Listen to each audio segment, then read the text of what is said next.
Hi everyone, Mitch from SportsChatPlace.com, and it's Sunday, April 28th, 2019, here with your free live show. Of course, we're here live 7 days a week, 365 days a year. Our best bets always over at SportsChatExperts.com, as well as picksandparlays.net.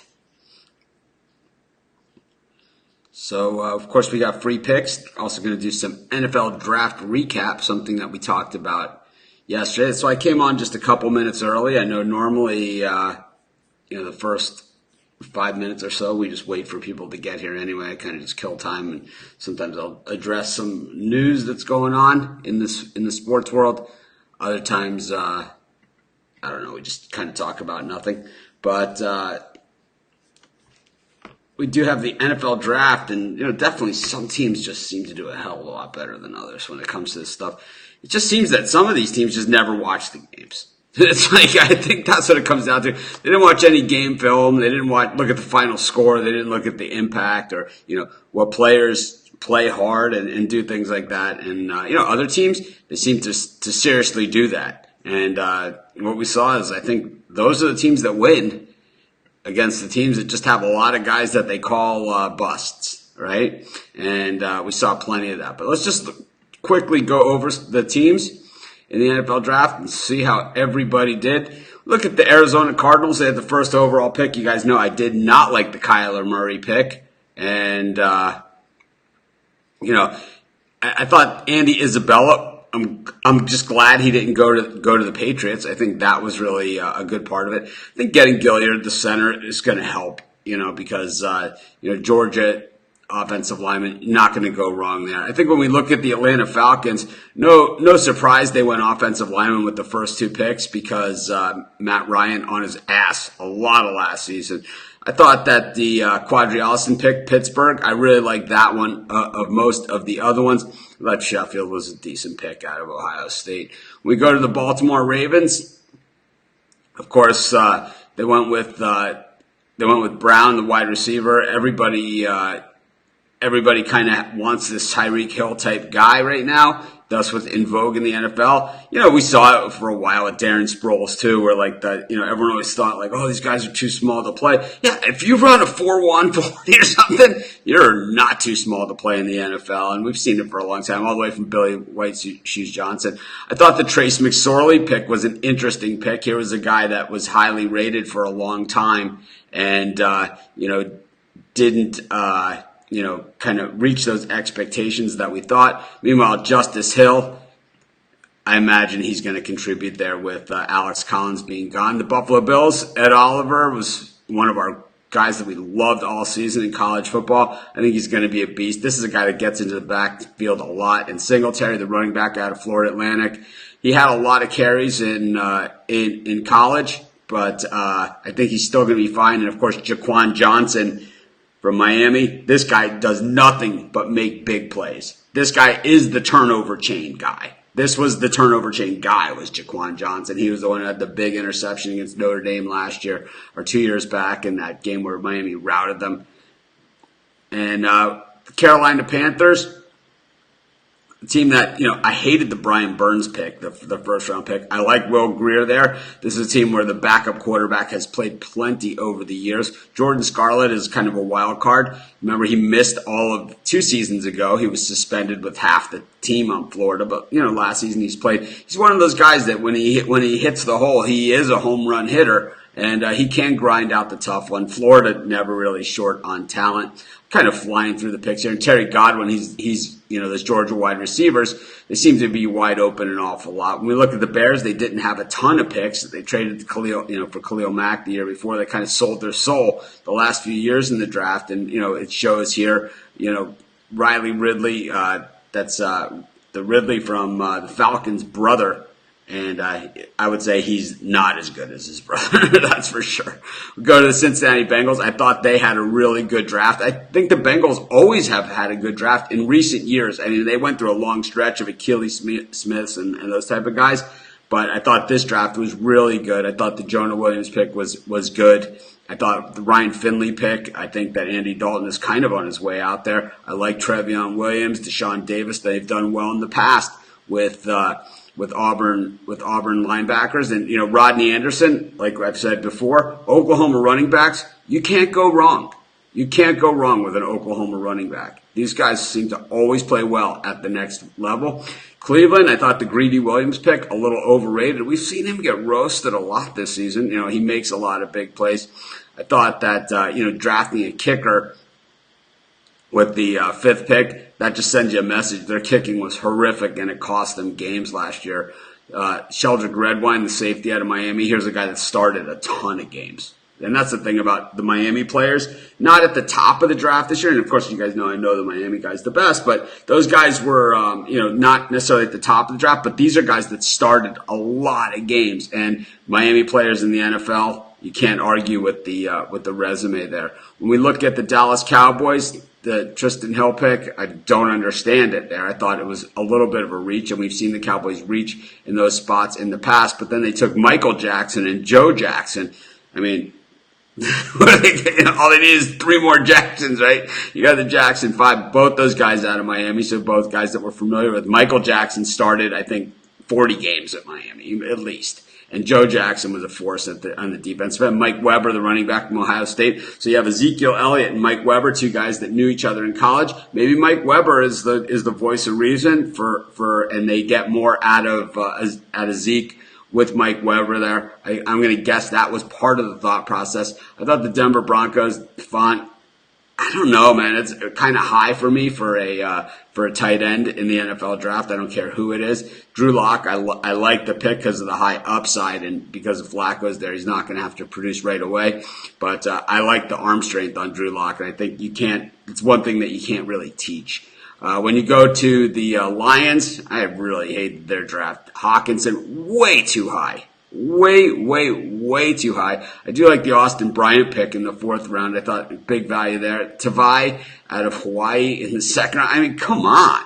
With your second, I mean, these are just not very good picks. I mean, these are guys who don't watch the games. Clearly. Trying to be like the Patriots, but the Patriots pick, when we get to their picks, you'll see. Rashawn Gary was taken by the Green Bay Packers. This guy was a bust in college. He was terrible. And he's a guy that, if you want a guy that plays, 3 out of every 10 plays, this is your guy. And Jay Sternberger from Texas A&M, thought he was the value pick here in the 3rd round. This is where you take a tight end, and this is where you got a guy that potentially contributes. I know that the Iowa tight ends were really good, but I don't think top 10 pick good. That remains to be seen. There's never been an NFL tight end drafted in the top 10 that's been worth a crap. Anyways, Houston Texans, a reach on Titus Howard, but obviously they saw something that they liked, and we can't really argue with the Titans when it comes to, or the Texans when it comes to drafting offensive linemen. They've done really well in the past. Eric Winston was a guy who was a converted tight end, became a tackle, and he played for a long time for the Texans. And I think that Titus Howard probably moves to the right side as well. And, maybe eventually he becomes a left side. Johnson from Kentucky, not bad. Sharping, not bad. Another tackle from Illinois. But still, once again, more of a project guy. And I thought Xavier Crawford from Central Michigan is a player. Can move on. Indianapolis Colts, Rock Yassin. The Colts were trading back, and I tell you, they got Paris Campbell. So if you get Paris Campbell, you had a good draft. It's pretty much where it's at. With Paris Campbell. The Texans' 1st round is a big. I think he has bigger upside than downside. I think he's a guy that's going to contribute for a long time. Where he contributes on the line, like I said, I'm not 100% sure. But I think that the Colts, you wipe everybody off the board and you just say, you know what? We got Paris Campbell. Good draft. That's all you can really say. I think he's one of the guys that's going to really be a game breaker and a game changer. And he's a guy that can, the Colts were close last year. They lost to New England in the playoffs at New England. They won a wild card game. This is a team nobody expected anything from. Paris Campbell's a guy that can put them over the top immediately. So I thought that was just a great pick for them. Josh Allen was the guy that everybody seemed to love. I don't know. I didn't love him as much as everybody out there. I know he's a great edge rusher, but I don't know. I think it remains to be seen. Gardner Minshew, the quarterback. Why draft Blaine Gabbert when you're trying to get out of the whole Blaine Gabbert Blake Bortles thing. It's like, why draft another one? This, Gardner Minshew, fun quarterback to watch, but he doesn't have the downfield arm strength. I don't get it. Hardman from the Chiefs was a need pick because they're obviously saying Tyreek Hill is not going to be part of this team, and that is a big problem. I mean, losing Kareem Hunt and Tyreek Hill in success, I mean, those are just huge holes to fill. The Chiefs just didn't have a lot of picks either, so it really hurt them, that Tyreek Hill news. When we go to the Chargers, Jerry Tillery, this was a pick that made no sense to me at all. Here's a guy just like the Michigan guy we spoke of earlier. Here's a guy, I mean, he does not show up. Nasir Adderley from Delaware, I have only seen film of him, and the film I've seen is, of course, outstanding. They rarely show the film, when the guys are drafted. They've been roasted. Easton Stick is kind of like a poor man's Carson Wentz, and I think what we've seen of Carson Wentz, that's not a good thing. I think Cortez Broughton, their 7th-round pick, though, for the Chargers, this is going to be the guy that's the surprise and everything. Cincinnati was beast last season, and Broughton right in the middle of that defensive line. When we look at the Los Angeles Rams, our guy was Darrell Henderson in this draft, one of our guys, the running back. They're the ones that took him. Obviously, they're watching football. Home run hitter. Once again, he's too small. No. This guy, you give him the ball, a small crease, and it's a touchdown, not some of the time, not a lot of the time, 100% of the time. So you cannot go wrong having a guy like that. Dakota Allen, the inside linebacker they got in the last round, I thought good value there. Greg Gaines, the defensive tackle from Washington, obviously big size, and Bobby Evans, the Oklahoma lineman, and Washington lineman. I don't understand this Michigan defensive guys, okay? Because here's a Michigan corner taken in the 3rd round, David Long.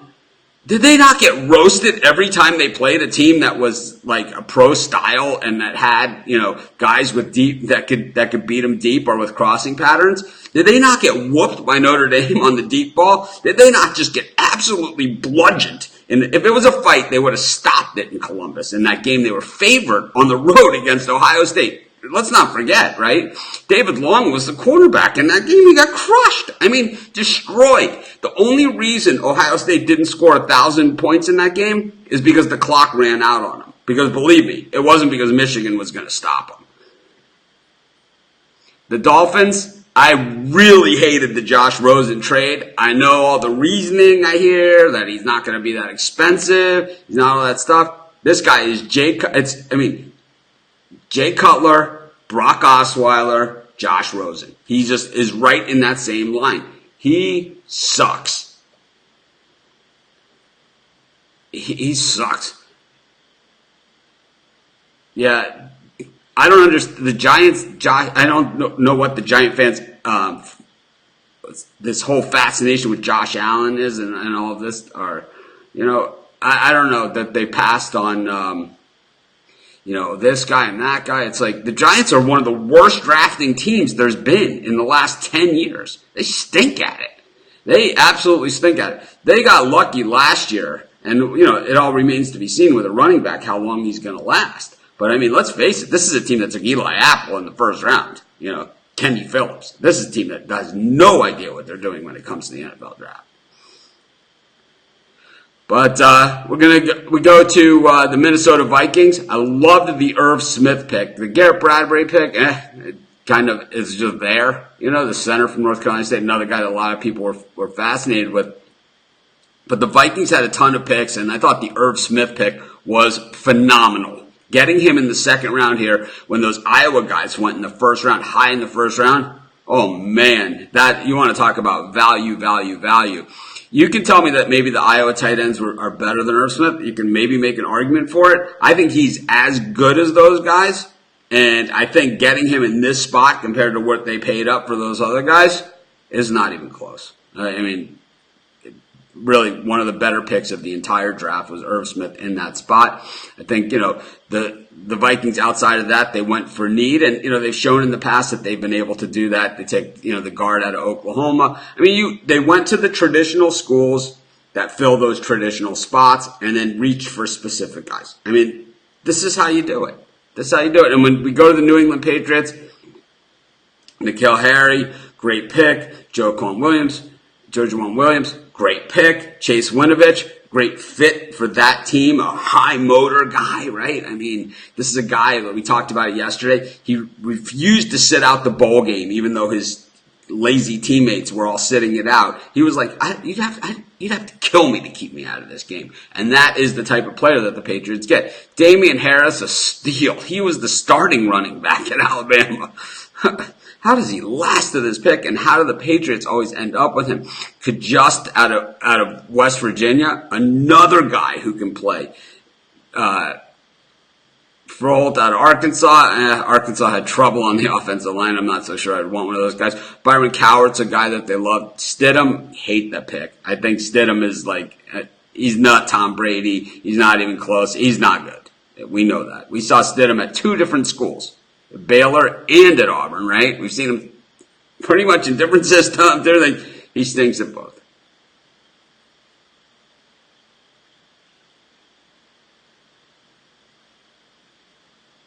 Oh, God, the Eric Flowers pick for the Giants. I didn't even mention that one. Meanwhile, the Saints, not a lot of picks. Eric McCoy, I just don't even understand what they're trying to do here. Obviously, they feel that they have a team that's knocking on the door. They were a pass interference away from making it to the Super Bowl. You can argue. And I think that they're good with what they got. It's like, I think they said we're good. But I have news for you guys. Chauncey Gardner-Johnson, their 4th round pick, is outstanding at cornerback. Outstanding. So if you're a Saints fan, Chauncey Gardner-Johnson, you're going to say like 8 years ago, Mitch said, this was our guy. And believe me, Saints who have traditionally had trouble in pass defense, they're going to love this guy. This is their Pro Bowler for the next whatever, and they got him in the 4th round. The Giants, I don't get it. Daniel Jones with the 6th pick, it doesn't even make any sense to me. Daniel Jones going ahead of Drew Lock or, any of these other quarterbacks, it doesn't make any sense to me at all. Here's a guy when they played against the good teams that have the NFL players, the guys that were drafted, this guy had his worst games. It's like, I don't understand it. These guys, obviously, they don't watch football. I don't know what they saw, but to top it all off, this is not the first Duke quarterback the Giants have taken. Remember, in the supplemental draft many years ago, they took Dave Brown out of Duke, gave up their 1st round pick for him, a 1st round pick out of Duke, and Dave Brown never did anything for the Giants. Remember him? If those of you that are a little younger, look it up. The Giants took a Duke quarterback in the 1st round. He did nothing. He was horrific. And I think they've got the same thing here. The Jets, I thought, had a nice draft again. Quinn Williams, I'm not as sold on them, but I love Polite that they got out of Florida, the defensive end. Florida can really get after the passer traditionally, and Trevin Wesco, the tight end, I think he's going to play. And you got a USC offensive tackle.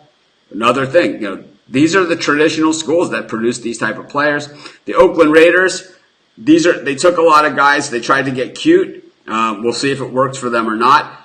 Hunter Renfrow, the wide receiver from Clemson, he was at Clemson for 17 and a half years, so we'll have to see how much he has left in the tank. But this is a guy that, he's going to be a Gruden guy, and Gruden wants him to be a Gruden guy, and we know Hunter Renfrow, he's just a high motor, he catches everything, and he could be their Julian Edelman and their guy like that. He could be that guy, right? Hunter Renfrow. He's that guy. But they took Trayvon Mullen, the corner out of Clemson, a great pick. So you can criticize the earlier picks. Josh Jacobs, I don't love that pick out of Alabama, the running back. We talked about that yesterday. Abram, I don't love that pick. But Farrell, the defensive end, you cannot go wrong with one of those Clemson defensive linemen. All 4 of them, any of the 4, you cannot go wrong. So taking him in that spot or taking him 20 spots, it doesn't matter. He's fine, and I wouldn't worry about it if you're a Raider fan. But that Trayvon Mullen pick in the 2nd round, that's the guy. Watch. Philadelphia Eagles, Andre Dillard, they didn't have a lot of picks in this one. And J.C. Arcega-Whiteside, this is a guy with real good hands. This guy catches a lot of balls. And Clayton Thorson, Ugh, what are you thinking? Is this like, he's not your Nick Foles? This is the type of guy that, like, he's a backup. He kind of sits there on the bench for a while. Maybe a couple of years later, he ends up on another team as a free agent. He's the backup there. He plays like, maybe a game and a half total throughout an 11-year career, and, makes a nice run of it. And he's that guy. And maybe he becomes a coach someday because he went to Northwestern. He's pretty smart. Steelers, Devin Bush, out of all the bad things I've said about Michigan, here's the guy that can actually play on that team. I think it was a great pick, and it was a need pick, and I think the pick that the Steeler fans are going to love is Benny Snell. And I know that, that right now, Michigan or Pittsburgh feels like they're set at running back, but I think Benny Snell's a guy that can step in there in case there are any problems and, definitely contribute, and I think that was a really, really good pick for them. Isaiah Buggs out of Alabama also fits that Steeler mode, and they always go for their guys, and I think that's the thing. Seattle Seahawks, this is a team that these guys watch the games. They traditionally pick really well with the late picks, and as a matter of fact, Seattle, even though they had a ton of picks in this draft, they always have more undrafted players on their roster than any other team in the NFL, and they also have the most wins of any team in the NFL over the last 10 years, and that's because they go by the guys who can play, not by the guys who look good in their underwear when they're measuring with the tape like how fat they are. They go by the guys who can play football, regardless of if they're drafted or they're not drafted or anything like that. They always have the most undrafted players. They have the most wins. There's no argument either way.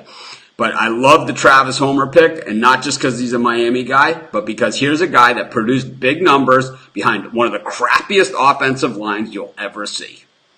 So I just think Travis Homer, high upside. Those of you that are joining us late, we're just going through the NFL draft team by team, and then after this, I'm going to do my normal free picks. I think we had a pretty good day yesterday, so we're going to try and continue that. But I just wanted to go through the draft, give my opinion on these players. You guys know I follow college football like no one's business.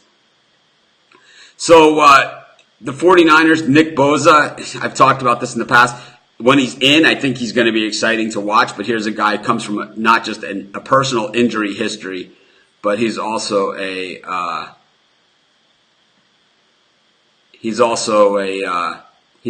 guy that comes from a family of people. So the Giants did get Dexter Lawrence. They did, and I like that pick. I like the Dexter Lawrence pick, but I think of the Clemson guys, even though he's an animal, he's great. He's got all the things that we're looking for. He's the one Clemson guy that has sort of a problem, right? So he's the highest risk of the Clemson defensive lineman, but he also has huge upside. I mean, he's a great player when he's on the field. But back to the 49ers, taking a punter in the 4th round, I don't know. You tell me. I love watching John Lynch lose games, and with his draft, I believe he will. I think Deebo Samuel is going to be a star in the NFL. He's probably going to be a star on another team. Kind of like how Alshon Jeffrey was pretty good on the Bears, but he was better and a Super Bowl champion on the Eagles. And Jalen Hurd, this is a guy that they're trying to, this is the guy that lost his job to Kamara at Tennessee, and then he transferred to Baylor and became a wide receiver, but he was a running back at Tennessee before, and he was lousy at it. He's a better wide receiver. But he's a versatile player who can play at a variety of different positions. Never really a bad guy to have, and for a GM that tries to get cute with things the way that John Lynch does, he's kind of like, seen as like, oh, what a great pick, because he can do so many things. But I'd rather have a guy that can really do one thing really well. I would. I would rather have a player that is just a really good at one thing, Like, I'd rather have Henderson, who we know is a great running back. Tampa Bay Buccaneers, Devin White we talked about him yesterday. He's a need guy.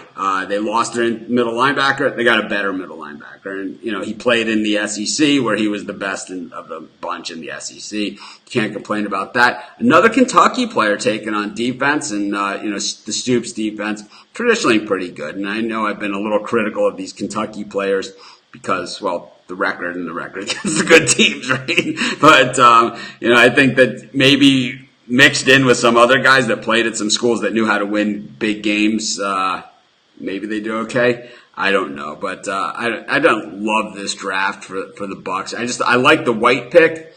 I don't like really much of the rest of it. I think taking a kicker. This is another team that's had kicker problems, but they've taken 2 kickers in the last 4 years. The Titans, Jeffrey Simmons. This is a guy that had problems right coming in, and he tore his ACL. This is a team that they seemed like they were 2 years ago. They were closer than they are now. It seemed last year they seemed further away from being where they want to be. Hooker from Iowa, not a bad player. I thought the other players, Brown, I don't know, was he the better receiver of the Ole Miss guys, or was he the second best? The Seahawks took Metcalf. They have Brown. I'd rather have Metcalf personally. Just in today's NFL, Metcalf more fits the type of guy that's been super effective in a game breaker. Long from West Virginia might surprise some people. And the Washington Redskins, Dwayne Haskins. The Redskins are another team. When it comes to free agency in the draft, they have no idea what they're doing. I think Haskins is just a big target back there to get smacked around pretty good. I don't think he's good enough. Another reach on a running back. So this is the Redskins. They love to take the running back who, had the really good college career at some point and, never really was the great guy, and never really was like overall the top running back. So they did it a few years ago with Pirine out of Oklahoma, and now they took Bryce Love out of Stanford, who was the Heisman leader coming into the season. Remember, he was the favorite to win the Heisman Trophy. He was injured. Injured running back, not a good thing to have, but I'll tell you what, if he turns out that he should have won the Heisman or something, then they got really, really good value here in the 4th round. Sweat from Mississippi State, another SEC defensive lineman coming off the board there. And, as we look further down, believe it or not, Jimmy Moreland at James Madison, this is a school that produces NFL cornerbacks, so it might be a guy to watch out for. And an Alabama offensive lineman, on the interior offensive line, you can never really go wrong with that. So I think, as bad as the Haskins pick is, maybe they pick up some other guys. But that was our analysis of the NFL draft. Let's get to the picks today. Hopefully you guys are having a great day. Those of you that are joining us a little late, sorry I'm a little late with the picks. Just wanted to go over the NFL draft and talk about, we will get to Major League Baseball action. We will waste no time. We're going to take the over in the A's Blue Jays game. And it's set at 9.5. Thornton's on the mound, and we know that when Thornton's on the mound, the Jays lose. No matter what they did the day before, no matter what they've done the week before, no matter how they've done their last 10 games, any of those things, like they're 7-3 in their last 10. We don't even have to look. At least 2 of those 7-3 are Thornton starts. We know that, right? Well, you know what? I'll humor myself. We'll take a look at it, and we'll prove our point. The last time out, Thornton loss against San Francisco. Time before that, loss against Minnesota. So there it is. Right? We know if they've lost only 3 games in their last 10, you could be pretty safe that Thornton was at least a few of these.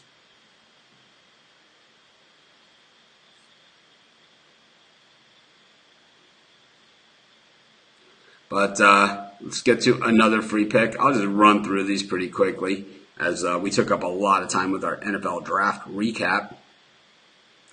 I like the White Sox with Lopez against Boyd. The last time we saw these teams on the field, the White Sox came back and pretty much broke the heart of the Tigers. And yesterday they were rained out. I think the Sox pick up where they left off. I don't love Lopez, but I'll tell you what, I like a team that doesn't quit. And I think the Chicago White Sox, even at 10-14, even at 4-6 at home, this is a team that doesn't quit. And I think that they're starting to make that move into the right direction, that a lot of people are expecting them, that this year they're going to be improved over last year. And then in the next couple of years, they're going to contend. They made some great trades. The Chris Sale trade, great trade. The Quintana trade, great trade. And, you have guys like Moncada. I mean, this is a team up and coming, and definitely a team to watch. And as a White Sox fan, very excited about it. I think that they have the pieces in place in the field. I think in the pitching, they just need two guys maybe, and they're there. That's how close they are. Let's see.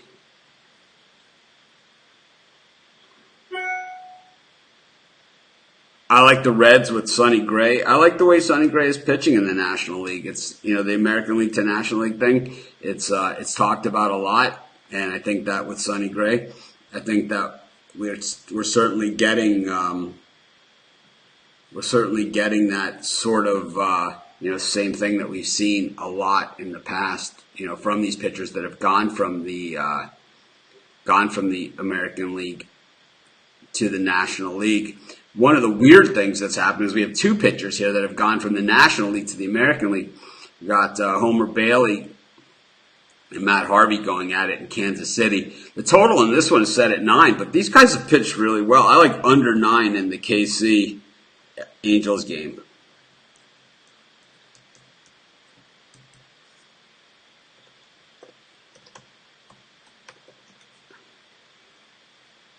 So we'll continue on. Those of you that joined us late, you didn't miss a lot as far as picks go. We went over the NFL draft, just my opinion. A lot. I appreciate everybody sitting through it. But, the NFL season's, it creeps up on you, right? It's May, but, by July, they're in camp. By August, it's the Hall of Fame game. Before you know it, it's September, and we're looking at point spreads, right?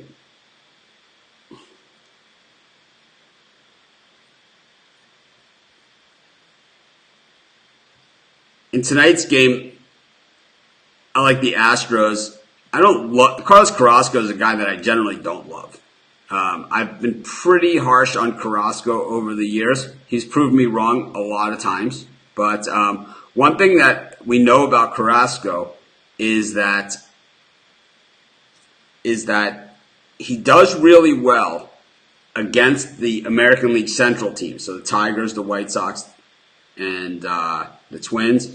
He does really well against those teams, but against everybody else, he's less than 500, and he gets knocked around a lot. I think playing in Houston, lousy spot for Carrasco, so we'll take the Astros, and that one's the Sunday night baseball game. I like the over in the Braves-Rockies game. Anderson has been getting knocked around.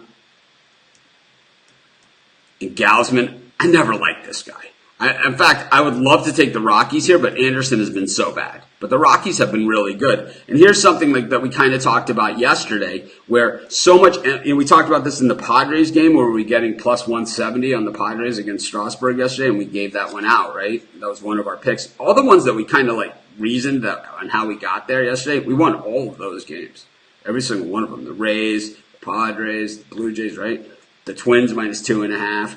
All those games where we kind of sat down, we went through it instead of just flying through like we are here. We won all of those. So here's where I'm at with this one with the Rockies here and at the plus 150. And I know Anderson is terrible, right? So we're looking way deep at when you look at this game. This is the way that the square bettor looks at this. And they say, man, let me look. Anderson, 12 ERA in his last 3 starts, 12 innings pitched, 0-2 with a 12 ERA. Well, we look at Gausman, who he's up against, right? 0-2 with a 5.5 ERA in his last 3 starts. He's lasted 18 innings. It's actually worse. All right? It's actually worse because it's over a longer period. We know that baseball, the longer things go, the more the numbers will smooth out. I mean, Anderson's not going to finish the season with a 12 ERA. We know that, right? We know it. In fact, the team's 1-2 in games that he started. The Braves are 0-3 in Gausman's last 3 starts. Throw in, okay, this is the key one, and this is what we said the same thing about the Padres yesterday. And I'm sure a lot of people didn't listen. They went ahead and bet on Strasburg and the Nationals. I'm sure they bet that giant money line on it. I'm sure they threw it in their parlay and then complained that Strasburg sucks or whatever, or that Nationals suck or whatever the case may be. But it wasn't Strasburg, right? They got into extra innings and just I don't know what the hell. They opened up the can, right? They opened up the can on him, but we were enjoying every second of it because we had that one. But the thing is about this one, okay? If the Braves are 3-7 in their last 10 games. The Rockies are 8-2. We're getting 1.5 times our money on something like this. I don't know. I mean, explain to me how the Braves are minus 162 in this game with that bullpen. Explain this to me. Somebody. Anybody. If you can't, then you're with me. We're taking the Rockies at plus 149. No reason not to. The other interesting one, Steven Matz and the Mets. Of course, Matz is from Queens, New York, where the Mets play at home. He has an ERA issue because of that bad game against Philadelphia where he couldn't get out of the first inning. Of course, the Brewers got it done against Syndergaard yesterday, and I think if they got it done against Syndergaard yesterday, they're going to get it done against Matz here. Gio Gonzalez, no stranger to pitching against the Mets. I just think the Brewers are the slightly better team here, and we're getting them as a mild underdog. We'll take the Brewers at minus 104. Let's take a quick look at the NBA. I gave out premium picks on both games as far as the sides. So we'll take a quick look at the totals, and I'll give some analysis if you're watching. Maybe I'll even kind of give away who I like. But the Bucks and the Celtics, the total in this one is set at 223.5. You gotta like the under here, right? Because the Bucks, they've been absolutely crushing teams, and the Celtics, they haven't been really. They've been shaky all season long, right? And the Bucks only allowing 108 points so far this season, and the Celtics offense at 111. I don't even think they're going to test it, right? Meanwhile, the Bucks averaging 118 points, the Celtics 107. When we look at the recent meetings of these two teams, Milwaukee by a point, 98-97 on February 21st at home, 120 to 107. So that one would have gone over, 117-113. That one would have gone over as well. Those were the meetings this year. So 2 of the 3 over this number. But when we look at the recent games of these teams, they've been primarily unders. So I think the playoffs have been under. The Celtics, actually, the last 3 have all gone over. But that was against the Pistons where they're racking up big points. You know what? Let's switch. We'll take the over in the Celtics. I talked myself right into it. Over in the Celtics Bucks.